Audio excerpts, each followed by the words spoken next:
अस्सलाम वालेकुम students, welcome to Arif Langa classes. तो आज वाले इस वाले वीडियो में मैं आपके लिए बहुत एक इंपॉर्टेंट सा टॉपिक लेकर आया हूँ जो आपके क्लास 10th का है और वो भी बायोलॉजी का। And that is the digestion of the carbohydrates, digestion of the proteins, digestion of the fats and digestion of the nucleic acids. बेटा ठीक है बेटा, ये टॉपिक मैंने यहाँ पर इसलिए एक सेपरेट सा वीडियो बना लिया क्योंकि बहुत सारे स्टूडेंट्स ने भी इंसिस्ट किया कि सर आप इस वाले वीडियो पर, इस वाले टॉपिक पर एक वीडियो बना लीजिए सो दैट कि ये टॉपिक हमको अच्छे से समझ में आ जाए और एग्जाम में भी ये वाला टॉपिक आ जाता है सो दैट कि हम वहां पर भी ये टॉपिक, ये अगर इस पर सवाल आ गया तो हम आराम से वो कर पाए। बेटा तो बेटा पूरा कॉन्सेंट्रेट मेरी ओर कर लेना। बेटा जब हम डाइजेशन की पहले बात कर लेंगे, जो हम इन ऑर्गेनिक न्यूट्रिएंट्स की डाइजेशन की बेटा जब बात करते हैं, हम सबसे पहले हम देख लेंगे बेटा डाइजेशन होता क्या है। सबसे पहले हम देख लेंगे डाइजेशन होता क्या है। शाबाश। सबसे पहले मैं बेटा उठाऊंगा डाइजेशन का कॉन्सेप्ट। बेटा जब हम डाइजेशन की बात कर लेते हैं, हम बोलते हैं कि बेटा ये डाइजेशन होता क्या है। सबसे पहले बेटा डाइजेशन होता है कि conversion of complex food substances जो आपके होते हैं इनटू द सिंपलर फॉर्म्स। क्या होता है बेटा? कन्वर्जन होता है। किनका कन्वर्जन? कॉम्प्लेक्स फूड सब्सटेंसेस जो आपके बेटा होते हैं, कॉम्प्लेक्स फूड सब्सटेंसेस जो बेटा आपके होते हैं उनका कन्वर्ट हो जाना सिंपलर फॉर्म्स में। किसमें? सो दैट ये इजीली आपकी बॉडी जो है वो इस चीज को एब्जॉर्व कर पाए। क्योंकि हमको बेटा पता है, जब आपने पढ़ा होगा इन हर एक पार्ट्स के रिलेटेड, आपने वहां पर विलाई देखा होगा तो जो स्मॉल इंटेस्टाइन में प्रेजेंट होता है, because you know that small intestine is to be thrown into the folds and that folds are to be called as the plicae circularis. Plicae circularis is further thrown into the folds, that is further thrown into the sub folds. उनको बेटा नाम बोलते हैं villi. Villi क्या करता है? Villi ultimately आपकी organic nutrients को एब्जॉर्व कर पाता है और उसी विलाई के पास वहां पर होता है lacteal, that is a lymph vessel, जो अल्टीमेटली आपको फैट्स को पकड़ लेती है, वहां से एब्जॉर्ब करती है, उसको अल्टीमेटली ब्लड स्ट्रीम में डाल देती है। तो डाइजेशन का बेटा जब हम कॉन्सेप्ट देखते हैं तो डाइजेशन हम बता देते हैं कि it is the conversion of, किस चीज का कन्वर्जन? कॉम्प्लेक्स फूड सब्सटेंसेस का। किसमें बेटा? सिंपलर सब्सटेंसेस में। सिंपलर सब्सटेंसेस में बेटा, सिंपलर सब्सटेंसेस में। Correct word is here simpler substances, ताकि जो आपकी बॉडी है वो आराम से इन चीजों को उसके बाद एब्जॉर्ब कर पाए। बेटा इसमें बता आपको कोई डाउट है? शाबाश शाबाश। अब हम जो बोलते हैं जो ये डाइजेशन बेसिकली होती है, it's basically of the two types. क्या होती है बेटा? Two types. एक को हम बेटा नाम देते हैं एज, एक को बेटा हम नाम देते हैं मैकेनिकल डाइजेशन। क्या नाम देते हैं बेटा? Mechanical digestion. और बेटा दूसरे को हम नाम देते हैं एज ए केमिकल डाइजेशन। क्या होता है? Chemical digestion. बेटा अगर हम मैकेनिकल डाइजेशन की बात कर लेंगे तो मैकेनिकल डाइजेशन से बेसिकली हमारा मतलब यहां पर यह चीज है कि बेटा जो हमारा फूड होता है ये तो होता है, इसके तो लार्जर पीसेस होते हैं। फॉर एग्जांपल अगर अपना बिस्किट खाओ, ये बिस्किट क्या होता है? लार्जर पीस होता है। अगर आप अपना एप्पल खाओ वो होता है क्या? लार्जर पीस होता है। मैकेनिकल डाइजेशन का मतलब होता है इसी फूड को स्मॉलर पीसेस में ब्रेक डाउन कर लेना, लेकिन by the mechanical methods. By the mechanical. आप बताओगे सर मैकेनिकल मेथड्स क्या हम यहां पर बताएंगे? तो मैं बताऊंगा मैस्टिकेशन। मैस्टिकेशन का मतलब च्यूइंग ऑफ द फूड, जो आप अपने दांतों से कर लेते हो। बेटा क्या कर लेते हो? दांतों से। क्या करते हो बेटा? च्यूइंग ऑफ द फूड, जिसको हम बता देते हैं मैस्टिकेशन ऑफ द फूड। क्योंकि बेटा जो आपकी जो ये मैकेनिकल डाइजेशन बेटा होती है ये आपकी बकल कैविटी में होती है, क्योंकि ये जो आपके टीथ होते हैं वो तो आपके बकल कैविटी में बेटा होते हैं। तो बकल कैविटी में जो आपके टीथ की मदद से आप फूड को पहले स्मॉलर पीसेस में क्या कर लेते हो? ब्रेक डाउन कर लेते हो। बेटा उससे क्या फायदा मिल जाएगा कि आपका जो फूड है वो स्मॉलर पीसेस में ब्रेक हो जाता है। बेटा उससे ये चीज फिजिक्स हमको बता देती है कि उससे हमको ये चीज फायदा मिलता है कि जितने आपके टाइनी पार्टिकल्स होंगे, टाइनी पार्टिकल्स का मतलब जो फूड, हाँ वेरी गुड, जो फूड लार्जर पीसेस में जब था उसको आपने ब्रेक डाउन कर लिया जो स्मॉलर पीसेस, जितना फूड आपके स्मॉलर पीसेस में आ जाएगा उतना सरफेस एरिया बढ़ जाता है। उतना सरफेस एरिया क्या हो जाता है? सरफेस एरिया बढ़ जाता है। उतना बेटा सरफेस एरिया उस पार्टिकल का बढ़ जाता है, और जितना सरफेस एरिया बेटा उस पार्टिकल का बढ़ जाता है उतना एंजाइम का एक्शन बहुत अच्छा हो जाता है। उतना एंजाइम का एक्शन बेटा अच्छा होता है। वेरी गुड शाबाश। उतना हम देखते हैं जो एंजाइम होता है उसका एक्शन जो होता है वो बहुत ही अच्छा होता है जितना सरफेस एरिया ज्यादा हो। सरफेस एरिया ज्यादा कैसे हो जाएगा? जब आपके जो ये फूड पार्टिकल्स होंगे वो बहुत टाइनी पार्टिकल्स में बेटा ब्रेक डाउन हो जाएंगे। बेटा इतनी ही काम है आपकी इस मैकेनिकल डाइजेशन की। तो क्या है mechanical digestion? It is basically the chewing of the food, जिसको हम दूसरे अल्फाजों में कहते हैं मैस्टिकेशन ऑफ द फूड। इसका मतलब है लार्जर फूड पार्टिकल्स को ब्रेक डाउन करना स्मॉलर पार्टिकल्स में। फायदा ये चीज है, जितने स्मॉलर पार्टिकल्स होंगे सरफेस एरिया उतना ज्यादा बढ़ जाएगा। सरफेस एरिया ज्यादा बढ़ने की वजह से जो एंजाइम का एक्शन होगा वो बहुत ही बेटा अच्छे तरीके से हो रहा है। बेटा सरफेस एरिया का मतलब होता है वहां पर कि जो फूड पार्टिकल्स पर जो एरिया होता है, उसका जो एरिया वहां पर का एरिया कितना होता है एक फूड पार्टिकल का वहां पर, जिस पर एंजाइम का एक्शन बेटा अच्छी तरीके से हो पाए, उसको हम बेटा वहां पर नाम देते हैं सरफेस एरिया। तो बेटा ये तो था आपके मैकेनिकल डाइजेशन के रिलेटेड, ठीक है बेटा। अब हम यहां पर बात कर लेंगे बेटा केमिकल डाइजेशन के रिलेटेड। किसकी बात कर लेंगे? केमिकल डाइजेशन के रिलेटेड। शाबाश। अब हम कर लेंगे केमिकल डाइजेशन की बेटा बात, पूरा कॉन्सेंट्रेट कर लेना। शाबाश। अब जो ही बेटा हमने अपनी केमिकल डाइजेशन की बात कर लेंगे, इस टॉपिक का मैं नाम लिख लूंगा यहां पर, केमिकल डाइजेशन। केमिकल डाइजेशन अब समझ लेना अच्छी तरीके से बेटा कॉन्सेप्ट यहां पर। बेटा ये जो आपकी जो ये केमिकल बेटा डाइजेशन होती है, ये अलग अलग न्यूट्रिएंट्स की होती है, ठीक है। सबसे पहले आपको यहां पर एक कॉन्सेप्ट याद रख लेना है कि बेटा जो आपके ऑर्गेनिक न्यूट्रिएंट जो बेटा होते हैं, वो तो आपके कार्बोहाइड्रेट्स होते हैं, वो तो आपके प्रोटीन्स होते हैं, वो तो आपके फैट्स होते हैं, वो तो आपके विटामिन एंड द मिनरल्स होते हैं बेटा लेकिन और न्यूक्लिक एसिड्स होते हैं। लेकिन बेटा आपको एक चीज याद रख लेना है कि जो आपके विटामिन एंड द मिनरल्स होते हैं, वो ऑलरेडी अपने सिंप्लीफाइड फॉर्म में ही होते हैं। क्या होते हैं? जो आपके विटामिन्स और जो आपके मिनरल जो होते हैं, ठीक है बेटा, ये ऑलरेडी अपने सिंप्लीफाइड फॉर्म में, इनको डाइजेस्ट करने की जरूरत नहीं होती है, ये ऑटोमेटिकली डाइजेस्ट हो जाते हैं। तो इसका मतलब अब हमको किस किस चीज की डाइजेशन करनी है? कार्बोहाइड्रेट्स की डाइजेशन करनी है, प्रोटीन्स की डाइजेशन कर लेनी है, फैट्स की डाइजेशन कर लेनी है और न्यूक्लिक एसिड्स की डाइजेशन कर लेंगी। इन्हीं की डाइजेशन मैं पूरा कोशिश कर लूंगा इस वीडियो में कंप्लीट होने की। और आप थोड़ा आगे चलो, ठीक है बेटा, सो दैट कि मुझे टाइम पर नजर रहे। शाबाश। सबसे पहले हम उठा लेंगे डाइजेशन ऑफ कार्बोहाइड्रेट्स। क्या उठाएंगे? Digestion of carbohydrate. Digestion of carbohydrates. शाबाश। देखो बेटा पूरा कंसंट्रेट कर लेना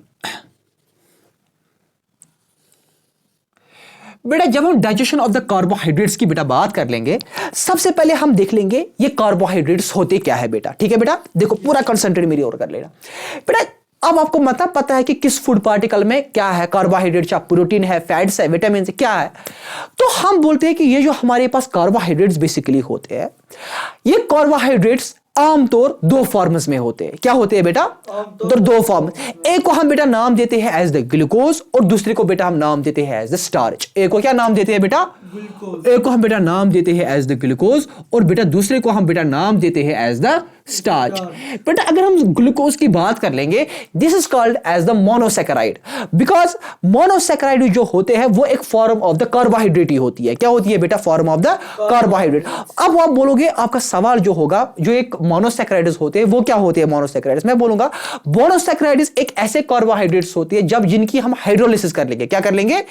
यानी जिनका जब ब्रेक डाउन हो जाएगा वो एक ही ग्लूकोज मॉलिक्यूल में बेटा ब्रेक हो जाएगा। और जो हमारे पास इसके बरक्स अगर हम डाइसैकेराइड्स की बात कर लेंगे, जब उनकी हाइड्रोलिसिस करते हैं वो दो ग्लूकोज मॉलिक्यूल्स में ब्रेक डाउन हो जाएगा, यानी दो मोनोसैकेराइड्स में ब्रेक डाउन हो जाएगा। सिमिलरली अगर हम ऐसी पॉलीसैकेराइड्स की बात कर लेंगे, पॉलीसैकेराइड्स मोर देन 2, यानी इनफैक्ट हम देखते हैं कभी 10 से भी ज्यादा मोनोसैकेराइड्स में वो ब्रेक हो जाता है। कहने का मुद्दा और मकसद यहां पर यह चीज है कि अगर हम अपने ग्लूकोज की बात कर लेंगे, ग्लूकोज तो हमारे पास मोनोसैकेराइड है। मोनोसैकेराइड का मतलब होता है simplest form of the carbohydrate, simplest form of the carbohydrate. क्योंकि जो हमको basically digestion of the carbohydrates की बेटा जब हम बात कर लेते हैं, जो बेसिकली आपके कार्बोहाइड्रेट्स होते हैं जो जिनकी हमको डाइजेशन की जरूरत होती है, वो अल्टीमेटली हमको लास्ट में मिल जाएंगे मोनोसैकेराइड्स की फॉर्म में। किनकी फॉर्म में? बिकॉज मोनोसैकेराइड जो होते हैं वो होते हैं सिंपलेस्ट फॉर्म ऑफ कार्बोहाइड्रेट्स। क्या होते हैं? Simplest form of carbohydrate. वो होते हैं बेटा सिंपलेस्ट फॉर्म ऑफ द कार्बो। जो मोनोसैकेराइड्स आपके होते हैं वो होते हैं simplest form of the carbohydrates. अब मोनोसैकेराइड्स कौन कौन सा है वो मैं आपको पहले ही बता कर रख लूंगा। मोनोसैकेराइड्स आपकी 3 है। मोनोसैकेराइड्स आपके तीन है। एक है बेटा आपका ग्लूकोज, क्या है बेटा आपका? ग्लूकोज। दूसरा है बेटा आपका फ्रैक्टोज, क्या है बेटा आपका? फ्रैक्टोज। और तीसरा है बेटा आपका ग्लैक्टोज, क्या है बेटा आपका? ग्लैक्टोज। ग्लैक्टोज। ये बेटा है आपके मोनोसैकेराइड्स। इस चीज का मतलब है जो हमको कार्बोहाइड्रेट्स होंगे जिनकी हमको डाइजेशन की जरूरत है, हमको अल्टीमेटली चाहिए वो हम इन्हीं तीन फॉर्म्स में उनको हम कन्वर्ट कर पाए। जाहिर सी बात है ना, जो हमारे कार्बोहाइड्रेट्स है अल्टीमेटली हम यही चीज चाहेंगे, उनको हम इन्हीं तीन फॉर्म्स में क्या कर लेंगे? कन्वर्ट कर लेंगे। अब है मसला कैसे कर लेंगे कन्वर्ट। तो ग्लूकोज की ब्रेकडाउन की जरूरत नहीं है, ये अल्टीमेटली अपने सिंपलेस्ट फॉर्म में। अब हमको किसके ब्रेकडाउन की जरूरत है? Starch. What is a starch? Starch basically एक पॉलीसैकेराइड है। क्या है बेटा? पॉलीसैकेराइड का मतलब होता है इसमें हजारों ग्लूकोज के मॉलिक्यूल्स पहले जुड़े हुए होते हैं, तभी हमारा स्टार्च बन जाता है। अब हमको स्टार्च की क्या करने की जरूरत है? डाइजेशन करने की, ब्रेकडाउन करने की जरूरत है। एक्सीलेंट, शाबाश। अब हम अलग अलग पार्ट्स में देखेंगे एलिमेंट्री कैनाल के, और फिर देखेंगे with the help of associated digestive glands कैसे हमारा जो ये स्टार्च होता है ये ब्रेक डाउन हो जाएगा, ताकि अल्टीमेटली हमको ग्लूकोज, फ्रैक्टोज और ग्लैक्टोज की फॉर्म मिल जाए। तो सबसे पहले हम उठाएंगे बकल कैविटी में। कहां पर सबसे पहले देखेंगे? बकल कैविटी में। बकल कैविटी में बेटा अगर हम बकल कैविटी की बात कर लेंगे, बकल कैविटी में हमारे पास है अब स्टार्च। क्या है बेटा हमारा? स्टार्च। वो कहां से आ गया स्टार्च? खाने से। वेरी गुड, शाबाश, एक्सीलेंट।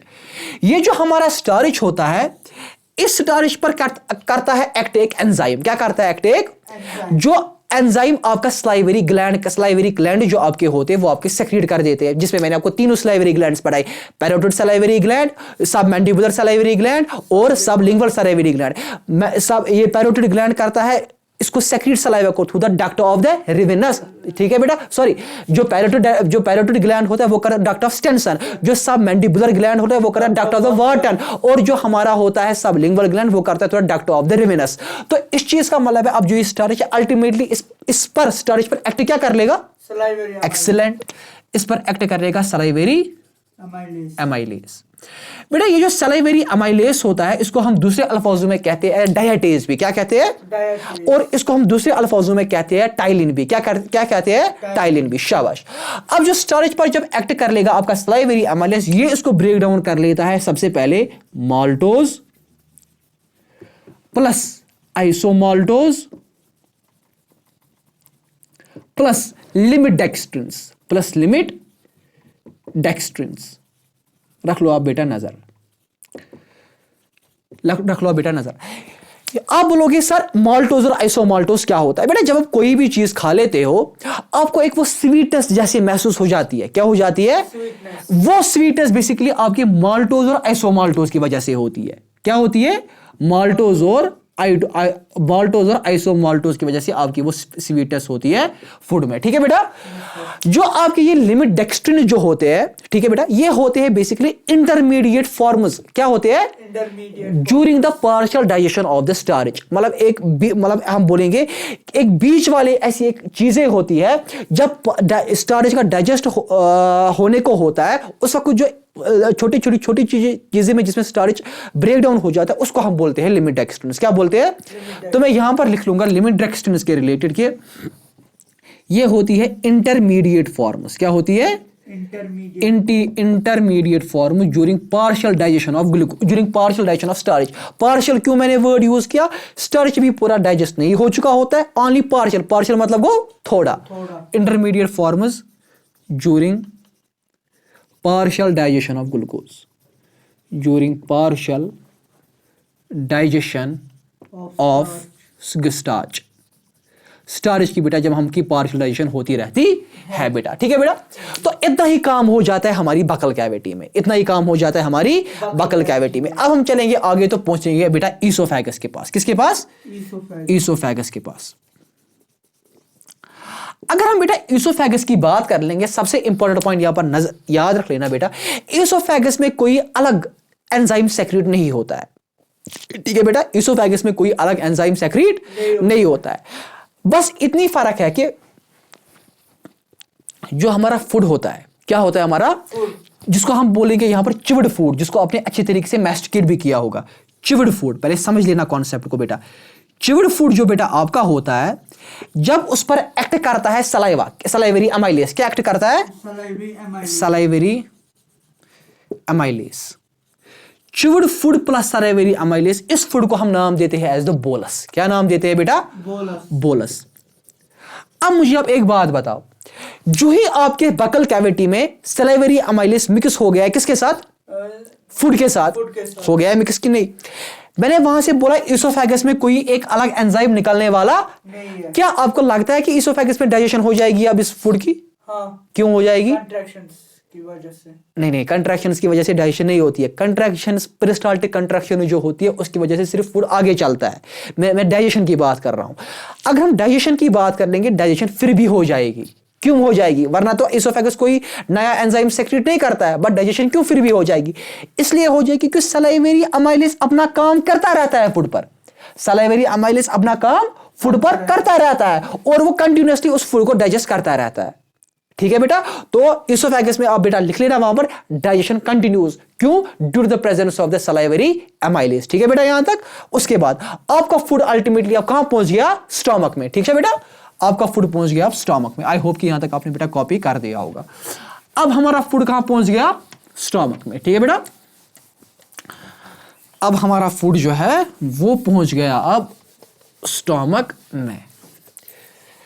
बेटा रख लो ये बेटा नजर. जो ही आपका फूड आप पहुंचेगा बेटा स्टमक में, वहां पर आपकी स्टमक में कुछ सेल्स होती है. क्या होती है वहां पर स्टमक में? कुछ सेल. उन सेल्स का नाम होता है ऑक्जेंटिक और द पैराइटल सेल्स. क्या नाम होता है उन सेल्स का? Oxyntic of. वेरी गुड बेटा. उनका होता है ऑक्जेंटिक और पैराइटल. उनका होता है ऑक्जेंटिक और द पैराइटल सेल्स. ये ऑक्जेंटिक और पैराइटल सेल्स वहां पर सेक्रेट करती है एक एसिड का, जिसका नाम है हाइड्रोक्लोरिक एसिड. क्या सेक्रेट करती है? एसिड, जिसका नाम है हाइड्रोक्लोरिक. बेटा इस हाइड्रोक्लोरिक एसिड की वजह से क्या हो जाता है? हाइड्रोक्लोरिक एसिड की वजह से activity of the salivary amylase वो इनहिबिट हो जाती है. क्या हो जाती है? इनहिबिट का मतलब यहां पर है कि वो बेटा रुक जाती है. क्या हो जाती है? रुक जाती है. किसकी वजह से? हाइड्रोक्लोरिक की वजह से जो एक्टिविटी ऑफ सलाइवरी अमाइलेस है वो रुक जाती है. लेकिन समझो बेटा यहां पर मेरी बात. लेकिन बेटा जब तक कि मतलब हाइड्रोक्लोरिक एसिड फुल मिक्स हो जाए फूड के साथ, जब तक कि हाइड्रोक्लोरिक एसिड फुल मिक्स हो जाए फूड वहां पर क्या है? बोलस के साथ, तब तक 30 to 50% फूड डाइजेस्ट हो जाता है. तब तक 30 to 50% फूड क्या हो जाता है? जब तक क्या पूरा फूड किसमें कन्वर्ट हो जाए? एसिड में. याद रख लेना. एक्सीलेंट, शाबाश. जो ये बोलस होता है, बोलस पर जब अब एक्ट कर लेगा एसीएल, उसको हम बेटा नाम देते हैं एज द काइम. यानी जब तक कि फुल काइम ना बन जाए तब तक 30 to 50% क्या हो जाता है? डाइजेस्ट. कौन हो जाता है डाइजेस्ट? बोलस. बोलस डाइजेस्ट हो जाता है. लेकिन जो ये फुल काइम बन जाता है फिर वहां पर सलाइवरी अमाइलेस की एक्टिविटी क्या हो जाती है? रुक जाती है. ठीक है? इसके बाद हम तो समझ लेना जिगर मेरा, यहां पर स्टमक में भी कोई एक अलग सा एंजाइम सेक्रेट नहीं होता है डाइजेशन के लिए. ठीक है? बोलो. It's a acid. एसिड की वजह से आपकी डाइजेशन जो वहां पर है, जो सलाइवरी वो रुक जाती है ना. अच्छा, मतलब ये डाइजेशन के काम नहीं आता है. हाइड्रोक्लोरिक एसिड सिर्फ आपको फूड को एसिडिक बनाएगा बस, और ये माइक्रो ऑर्गेनिज्म्स को करता है वहां पर किल. ठीक है बेटा? इतना समझ लिया आपने. चलो अब हम पहुंचेंगे स्मॉल इंटेस्टाइन के पास. किसके पास पहुंचेंगे? स्मॉल इंटेस्टाइन के पास. अच्छी तरीके से समझ लेना. जो ही अब हम पहुंचेंगे स्मॉल इंटेस्टाइन के पास, स्मॉल इंटेस्टाइन के पास जो ही हम पहुंच लेंगे, वहां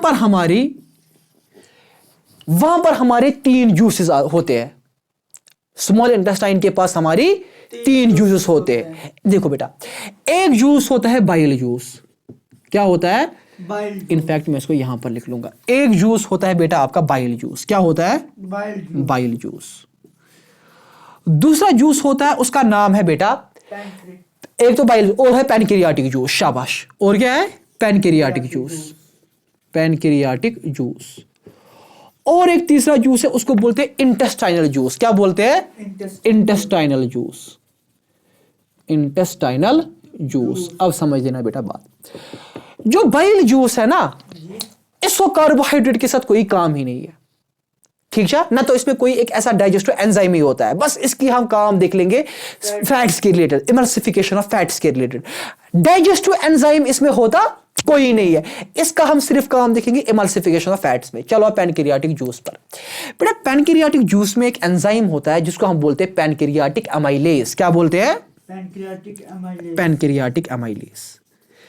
बेटा ये जो आपका पैनक्रियाटिक अमाइलेज होता है, इसका काम होता है डाइजेशन कर लेना। किसका? कार्बोहाइड्रेट। किस कार्बोहाइड्रेट का? स्टार्च का। समझो कैसे। ये होता है मेरा स्टार्च। यहां पर क्या होता है? इससे पहले स्टार्च पर किसने एक्ट किया था? Salivary amylase. इस वक्त करेगा यही पैनक्रियाटिक अमाइलेज, जिसको दूसरा नाम है टाइलिन भी। क्या है? मैं लिखूंगा यहां पर टाइलिन। क्या लिखूंगा? टाइलिन का मतलब क्या है? Oh sorry, I am extremely sorry. Ptyalin basically है सलाइवरी अमाइलेज का। हम यहां पर इस पर एक्ट करेगा पैनक्रियाटिक अमाइलेज। क्या कर लेगा एक्ट? Pancreatic amylase. इस पर बेटा एक्ट कर लेगा पैनक्रियाटिक अमाइलेज स्टार्च को करता है कन्वर्ट इनटू माल्टोज प्लस आइसोमाल्टोज और प्लस लिमिट डेक्स्ट्रिन्स। यानी वो वाला स्टार्च जो अभी ना बकल कैविटी में ना स्टमक में डाइजेस्ट होता है, उसको कौन डाइजेस्ट करता है? स्मॉल इंटेस्टाइन में जो ये पैनक्रियाटिक अमाइलेज होता है। याद रखना pancreatic juice is the richest digestive juice, क्योंकि इसकी कैपेबिलिटी होती है हर एक ऑर्गेनिक न्यूट्रिएंट को डाइजेस्ट करने में। तो यही करता है स्टार्च, यही करता है पैनक्रियाटिक अमाइलेज। और याद रख लेना जो पैनक्रियाटिक अमाइलेज की और एक खूबी ये चीज है कि अगर आप कोई कच्चा चीज खाओगे, क्या खाओगे? जिसको मतलब उबाला आपने अच्छी तरीके से नहीं होगा, जिसको हम दूसरे इंग्लिश के अल्फाजों में कहेंगे अनप्रोसेस्ड फूड, रॉ फूड, उसकी अब मसला है उसको उस पर सलाइवरी अमाइलेज कुछ एक्ट नहीं करता है। उस पर सलाइवरी अमाइलेज अनप्रोसेस्ड स्टार्च पर भी एक्ट करने की ताकत जो है वो एक ही एंजाइम रखता है, that is to be called as the pancreatic amylase. Pancreatic amylase को उस स्टार्च पर भी, अनप्रोसेस्ड स्टार्च पर भी एक्ट कर सकता है। बेटा आया गुब्रा समझ? कंफ्यूजन मारूदी का? शाबाश। ये हो गया आपका पैनक्रियाटिक जूस से निकला पैनक्रियाटिक अमाइलेज। अब है हमारा इंटेस्टाइनल जूस। ये दो हो गए हमारे कंप्लीट। ठीक है बेटा। अब जो हमारा इंटेस्टाइनल जूस जो होता है, क्या होता है? Intestinal juice. इसमें क्या होता है? इसमें भी कुछ एंजाइम्स होते हैं। क्या होते हैं? एंजाइम्स। कौन कौन सा एंजाइम होता है इसमें? एक होता है इसमें नंबर 1, उसको बोलते हैं हम इंटेस्टाइनल अमाइलेज। क्या बोलते हैं? Intestinal amylase. क्या होता है? Intestinal amylase. समझो आप, जो ये इंटेस्टाइनल अमाइलेज जो होता है ये करता है स्टार्च पर एक्ट। किस पर एक्ट करता है? स्टार्च पर। जब स्टार्च पर आपके इंटेस्टाइनल अमाइलेज ने कर दिया एक्ट, इंटेस्टाइनल अमाइलेज ने कर दिया, ये इसको कन्वर्ट कर देता है माल्टोज, आइसोमाल्टोज, लिमिट डेक्स्ट्रिन्स। किसमें करता है convert? Maltose plus isomaltose plus limit dextrins हो गया बेटा आपका एक काम यहां तक। ठीक है। इसी इंटेस्टाइनल जूस में एक दूसरा, जिसको इनको हम सबको बोलते हैं कार्बोहाइड्रेजेस। क्या बोलते हैं? कार्बोहाइड्रेजेस। इसी इंटेस्टाइनल जूस में एक दूसरा कार्बोहाइड्रेज एक प्रेजेंट होता है, उसको हम नाम देते हैं माल्टेज। क्या नाम देते हैं? अब समझो कॉन्सेप्ट है। माल्टेज किस पर एक्ट कर लेगा? माल्टेज ओ गोबरा, माल्टेज एक्ट करता है माल्टोज पर। माल्टेज एक्ट करता है। अब इस माल्ट, क्योंकि देखो वही कॉन्सेप्ट, मुझे अल्टीमेटली क्या चाहिए? ग्लूकोज, फ्रैक्टोज, गिलैक्टोज, ये मुझे अल्टीमेटली चाहिए। अब समझना, माल्टोज है ना, माल्टोज, इस पर एक्ट करता है माल्टेज एंजाइम। कौन सा एंजाइम? माल्टेज। TASE, stage. इसको ये कन्वर्ट कर देगा into the 2 units of glucose. किसमें? 2 यूनिट्स ऑफ ग्लूकोज। गोवा गुबरा योर तम क्लियर? इस चीज का मतलब है माल्टोज किसमें ब्रेक हो गया? 2 यूनिट्स ऑफ ग्लूकोज। और और वही मुझे अल्टीमेटली चाहिए भी। चलो आगे। तीसरा, ये कौन सेक्रेट करते हैं? इंटेस्टाइनल अमाइलेज, माल्टोज, ये कौन सेक्रेट करता है? Intestinal juice. इंटेस्टाइनल जूस किसमें होता है? स्मॉल इंटेस्टाइन में। समझो बेटा, वो स्मॉल इंटेस्टाइन में कौन इंटेस्टाइनल जूस को सेक्रेट करता है? Data gastric glands, data gastric. समझो बेटा बात को। आपके पास ये है माल्टोज, माल्टोज के बाद है आइसोमाल्टोज। क्या है? आइसोमाल्टोज पर एक्ट करता है आइसोमाल्टेज। क्या एक्ट करता है? Isomaltase enzyme.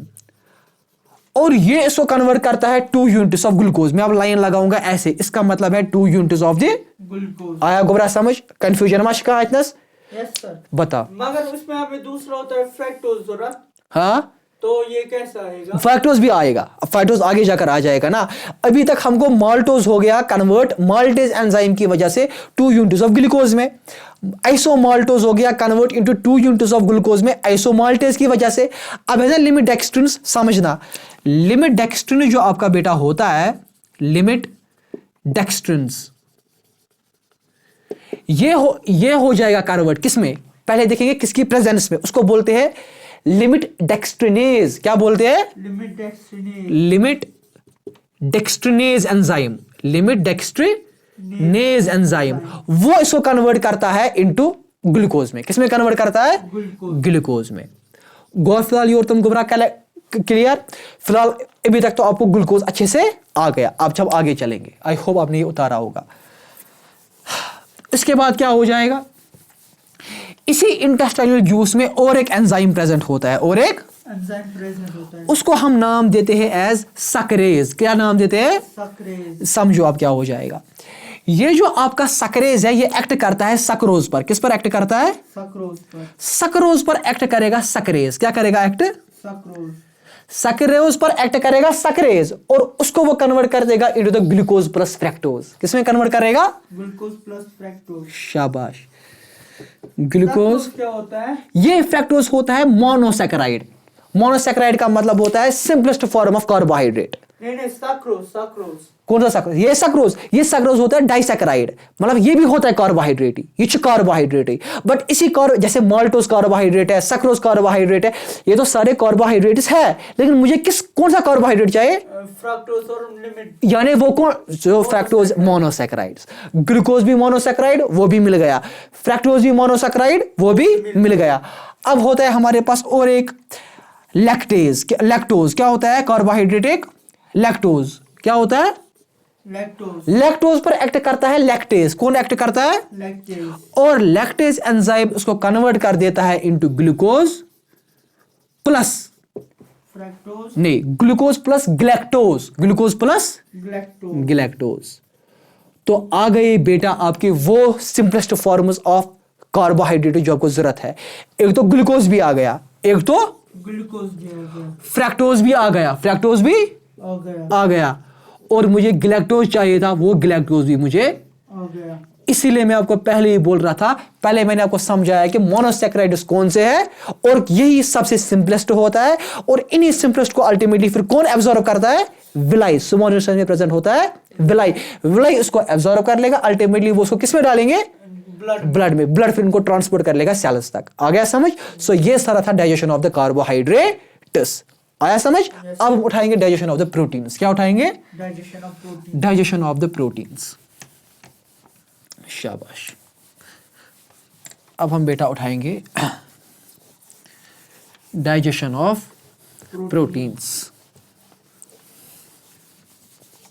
समझ लेना अच्छी तरीके से। डाइजेशन ऑफ प्रोटीन्स, सबसे पहले इंपॉर्टेंट पॉइंट इसके रिलेटेड, प्रोटीन जो होते हैं ना, ये बने हुए, जैसे हमने कार्बोहाइड्रेट हमने देखा कि लास्ट में हमको क्या चाहिए था? Glucose, fructose, monosaccharide. एक्सीलेंट जिगर में।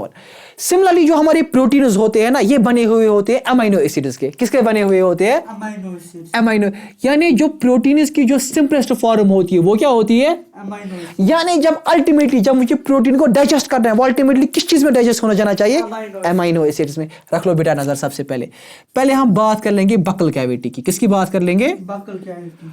बकल कैविटी में आपके प्रोटीन डाइजेशन नहीं होते हैं। क्या नहीं होते हैं? डाइजेस्ट। क्योंकि वहां पर कोई एक ऐसा एंजाइम ही नहीं है जो प्रोटीन को डाइजेस्ट कर पाए। गया आपका दहीम चीज।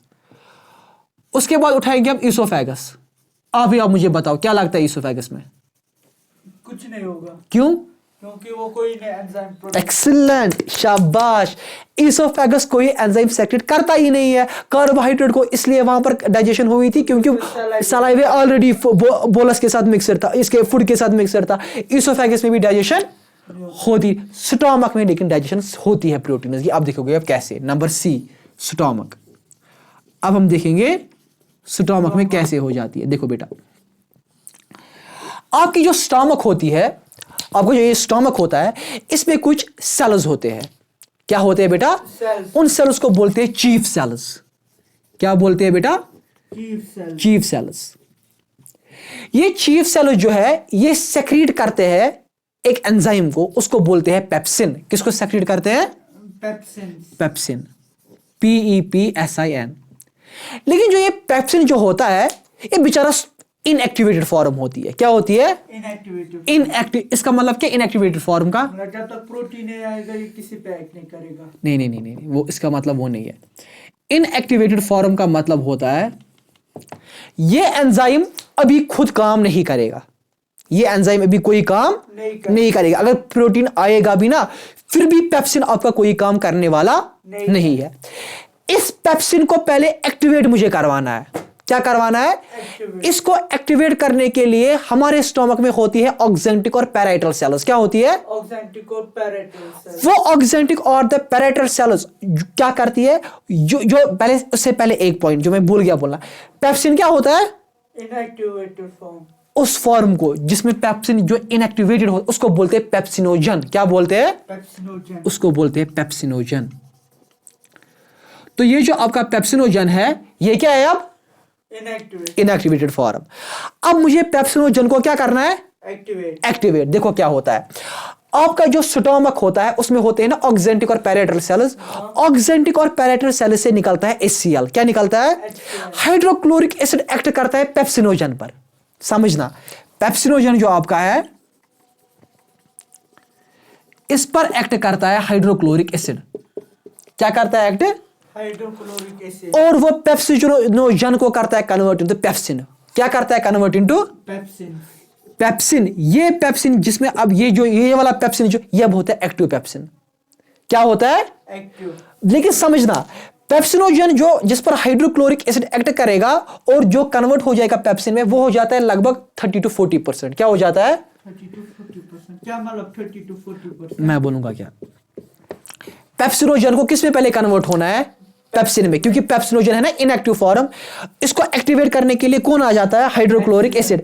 वो पेप्सिनोजन को किस में कन्वर्ट करता है? लेकिन इसने कहा पूरे पेप्सिन में कन्वर्ट किया, सिर्फ 30 to 40% पेप्सिन में कन्वर्ट हो जाता है। लेकिन मुझे पूरा 100% चाहिए ना पेप्सिन। जो बचा हुआ 60% पेप्सिनोजन होता है। कौन सा? 60% पेप्सिनोजन। जो ये 60% पेप्सिनोजन होता है, इस 60% पेप्सिनोजन पर एक्ट पता है कौन करता है? पेप्सिन खुद। कौन? पेप्सिन। या और अल्टीमेटली इसको वो कन्वर्ट कर देता है पेप्सिन में। क्या गोबरा बोझ? 60% पेप्सिनोजन पर एक्ट करता है पेप्सिन ही, और पेप्सिन ही जो एक्ट करेगा वो उसको किस में कन्वर्ट करेगा? 100% पेप्सिन में। 100% पेप्सिन में। 100% पेप्सिन। अब ये एक्टिवेटेड फॉर्म है। अब ये एक्टिवेटेड फॉर्म में है। अब देखो क्या कर लेगा पेप्सिन। अब देखो अब आपका पेप्सिन क्या कर लेगा। शाबाश। अब समझ लेना यहां पर बेटा बात को। ये जो अब आपका पेप्सिन है, ये जो अब आपका पेप्सिन है, समझ लेना अच्छी तरीके से बेटा। ये जो अब आपका पेप्सिन है, ये पेप्सिन किस पर एक्ट कर लेगा? प्रोटीन्स। मुझे प्रोटीन्स को डाइजेस्ट करना है ना। हाँ। ये कहां पर सारा काम हो रहा है? स्टमक में। प्रोटीन्स पर एक्ट कर लेगा पेप्सिन। प्रोटीन्स पर एक्ट कर लेगा पेप्सिन। प्रोटीन्स को करता है convert into proteoses plus peptones plus large polypeptides plus large polypeptide. समझना बेटा मेरी बात। प्रोटीन इस पर एक्ट करता है कौन सा एंजाइम? पेप्सिन। वो कन्वर्ट करता है इसको प्रोटियोसिस, पेप्टोन्स, लार्ज पॉलीपेप्टाइड्स। ठीक है गुबरा और तामत, इतना ही काम हो जाता है आपके स्टमक में। कहां पर? स्टमक में। अब चलेंगे हम स्मॉल इंटेस्टाइन। अब चलेंगे हम स्मॉल इंटेस्टाइन के पास। किसके पास चलेंगे? Small intestine. Small intestine. मैंने आपको बोला बेटा स्मॉल इंटेस्टाइन में आपके 3 जूसेस होते हैं, बाइल जूस, पैनक्रियाटिक जूस और आपका इंटेस्टाइनल जूस। बाइल जूस का कोई भी काम नहीं है प्रोटीन के साथ। बाइल जूस का कोई भी काम नहीं है। अब समझो पैनक्रियाटिक जूस के लिए। पहले समझेंगे पैनक्रियाटिक जूस। क्या समझेंगे? पैनक्रियाटिक जूस जो होता है उससे उसमें क्या होगा, आपके पैनक्रियाटिक जूस में बेटा एंजाइम्स होते हैं। क्या होते हैं? एंजाइम। लेकिन जो एंजाइम्स इसमें होते हैं जो हम मुझे डाइजेस्ट करवाएंगे प्रोटीन को, वो भी होते हैं इनएक्टिवेटेड फॉर्म में। जैसे मेरा पेप्सिनोजन था, वो था इनएक्टिवेटेड फॉर्म। अब समझो यहां पर पैनक्रियाटिक जूस में मेरे पास, इनफैक्ट मैं थोड़ा यहां से लिखूंगा, पैनक्रियाटिक जूस के पास होते हैं 3 एंजाइम्स। क्या होते हैं? 3 एंजाइम। पैनक्रियाटिक जूस के पास होते हैं 3 एंजाइम्स। एक को हम बता देते हैं एज ट्रिप्सिनोजन। क्या बता देते हैं? ट्रिप्सिनोजन। ट्रिप्सिनोजन क्या बता देते हैं? ट्रिप्सिनोजन। ट्रिप्सिनोजन जो होता है ये होता है इनएक्टिवेटेड फॉर्म। क्या होता है? इनएक्टिवेटेड। इसको एक्टिव करने के लिए इस पर एक हार्मोन एक्ट करता है, उसको हम बता देते हैं एंटीरोकाइनेज। क्या बता देते हैं? एंटीरोकाइनेज। ये एंजाइम्स पर एक्ट करता है, उसको बोलेंगे एंटीरोकाइनेज एंजाइम। क्या कौन सा एंजाइम करेगा एक्ट? एंटीरोकाइनेज। किसको? ट्रिप्सिन। क्यों करेगा एक्ट? एक्टिवेट। एक्सीलेंट। इसको ये कन्वर्ट करेगा, चाची वारी हासिल लड़का, इसको ये कन्वर्ट कर लेगा इनटू द ट्रिप्सिन। मैंने बहुतों को बेटा पढ़ाया, इतना अच्छा रेस्पॉन्स मुझे किसी स्टूडेंट से नहीं मिला है आज तक, शाबाश। ट्रिप्सिनोजन पर एक्ट करता है एंटीरोकाइनेज। एंटीरोकाइनेज इसको किस में कन्वर्ट कर लेगा? ट्रिप्सिन में। क्यों कर लेगा? क्योंकि प्रोटीन डाइजेस्ट करने के लिए, और इनएक्टिवेटेड फॉर्म में होता है। और ये बेसिकली इनएक्टिवेटेड फॉर्म होता है, इसको एक्टिवेट करने के लिए ट्रिप्सिन में इसको कन्वर्ट कर लेगा। आप समझो। दूसरा इसमें एक एंजाइम होता है पैनक्रियाटिक जूस में, उसको हम बेटा नाम देते हैं काइमोट्रिप्सिनोजन। क्या होता है? काइमोट्रिप्सिनोजन।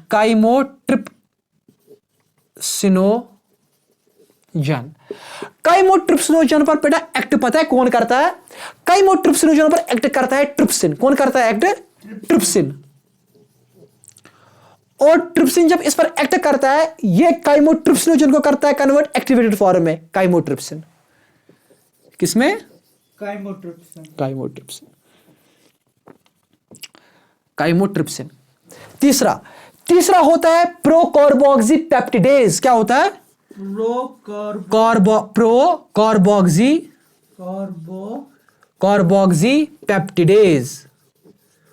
प्रोकार्बोक्सीपेप्टिडेज। इस पर भी एक्ट करता है ट्रिप्सिन। क्या करता है एक्ट? ट्रिप्सिन इसको कन्वर्ट करता है इनटू कार्बोक्सीपेप्टिडेज। किसमें करवाता है कन्वर्ट? कार्बोक्सीपेप्टिडेज। ये इसको इस चीज में क्या करता है? कन्वर्ट। अब समझना मेरी बात। अब देखो बेटा, पैनक्रियाटिक जूस में थे ये 3 एंजाइम्स। क्या थे? लेकिन थे इनएक्टिवेटेड फॉर्म में। ये हो गए पहले एक्टिवेट, अब ये एक्ट कर लेंगे प्रोटियोजेस, पेप्टोन्स और लार्ज पॉलीपेप्टाइड्स। मैं दिखाऊंगा वो रिएक्शन में कैसे। अब समझना मेरी बात। कहां से समझाना है? देखो, पैनक्रियाटिक जूस में थे 3 एंजाइम, ट्रिप्सिनोजन, काइमोट्रिप्सिनोजन, प्रोकार्बोक्सीपेप्टिडेज। लेकिन ये थे इनएक्टिवेटेड फॉर्म में। जैसे मेरे पास था पेप्सिनोजन इनएक्टिवेटेड फॉर्म में, उसको मैंने एक्टिवेट करने के लिए पहले डाला हाइड्रोक्लोरिक एसिड, उसने एक्ट किया, वो तो कन्वर्ट उसको पेप्सिन में। फिर बाकी पेप्सिनोजन पर एक्ट किया, उसी पेप्सिन ने कन्वर्ट किया पेप्सिन में ही। जब ये एक्टिवेटेड, तभी इसने एक्ट किया प्रोटीन्स पर, इसको डाइजेस्ट करवाया प्रोटियोजेस, पेप्टोन्स, लार्ज पॉलीपेप्टाइड्स पर। अब मैं बता रहा हूं पैनक्रियाटिक जूस में होते हैं 3 एंजाइम्स। एक होता है ट्रिप्सिनोजन, काइमोट्रिप्सिनोजन, प्रोकार्बोक्सीपेप्टिडेज। इस पर एक्ट करता है 3 एंजाइम्स, एंटीरोकाइनेज, ट्रिप्सिन। इनको कन्वर्ट करता है ट्रिप्सिन, काइमोट्रिप्सिन, कार्बोक्सीपेप्टिडेज। ये सारी होते हैं एक्टिवेटेड फॉर्म। अब समझो मेरी बात। वन आई गुबरा समझ? हाँ वन नजर वन समझिए पर ख्याल। अब है ना आपके ये प्रोटियोजेस। देखो, proteoses plus peptones, proteoses plus large polypeptides,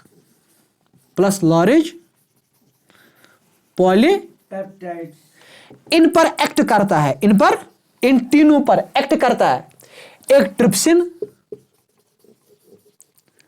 plus chymotrypsin,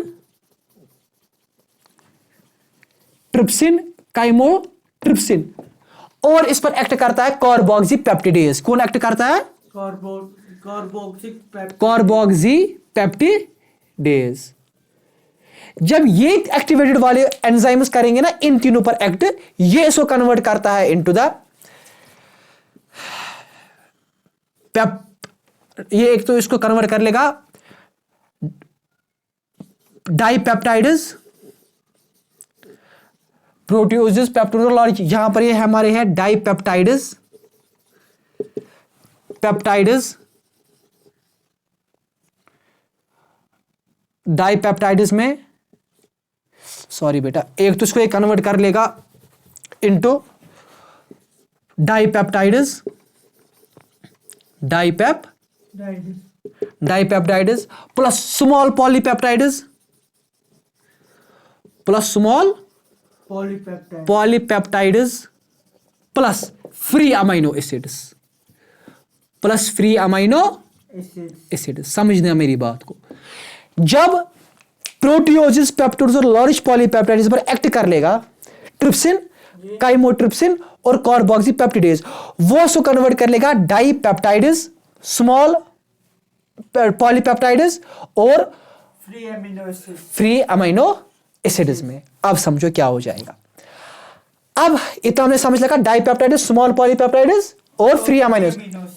अच्छा, उन पर अब एक्ट कर लेगा कौन? अब देखो, अब आएगा हमारा इंटेस्टाइनल जूस का काम। किसका जो काम? इंटेस्टाइनल जूस का काम। अब समझो मेरी बात, यहां पर अब है यहां पर हमारा इंटेस्टाइनल जूस। क्या है अब हमारा वो एक्ट कर लेगा इन्हीं तीनों पर। किन पर करेगा एक्ट? इन्हीं तीनों पर। किस किस पर? एक कर लेगा dipeptides, small polypeptide, dipeptides plus small polypeptide,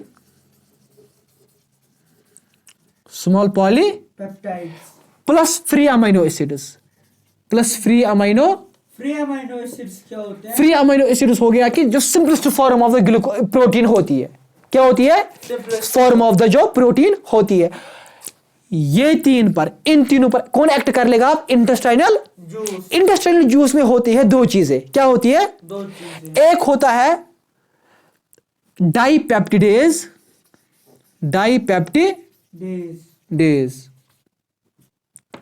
एक क्या होता है? डाइपेप्टिडेज। जो यहां पर ये स्मॉल, मैंने यहां पर लिखा है स्मॉल पॉलीपेप्टाइड्स, हाँ, यहां पर स्मॉल यहां पर है अमीनो पेप्टिडेज। क्या है? Amino peptidase. Amino peptidase, amino peptidase, यहां पर है अमीनो पेप्टिडेज, अमीनो पेप्टिडेज। ठीक है गुब्रा? जी सर। Amino peptidase. अब डाइपेप्टाइड्स, अमीनो पेप्टिडेज और फ्री अमीनो एसिड पर एक्ट कर लेगा डाइपेप्टिडेज और करेगा amino peptidase, dipeptidase and amino peptidase, और ये इसको फिर कन्वर्ट कर लेगा बेटा इन शॉर्ट फ्री अमीनो एसिड्स में। किसमें? फ्री अमीनो एसिड्स में। वही मुझे चाहिए थे ना, मैंने आपको पहले क्या बोला था, प्रोटीन्स किसके बने हुए होते हैं? Amino acids. वही अमीनो एसिड्स मुझे लास्ट में। सो यही फ्री अमीनो एसिड्स अल्टीमेटली इनको एब्जॉर्ब करेगा विलाई, और अल्टीमेटली कहां पर छोड़ डालेगा? Free amino acids villi, blood में डाल। तो बेटा ये आज हमारा टॉपिक था related to the digestion of the carbohydrates and the digestion of the proteins.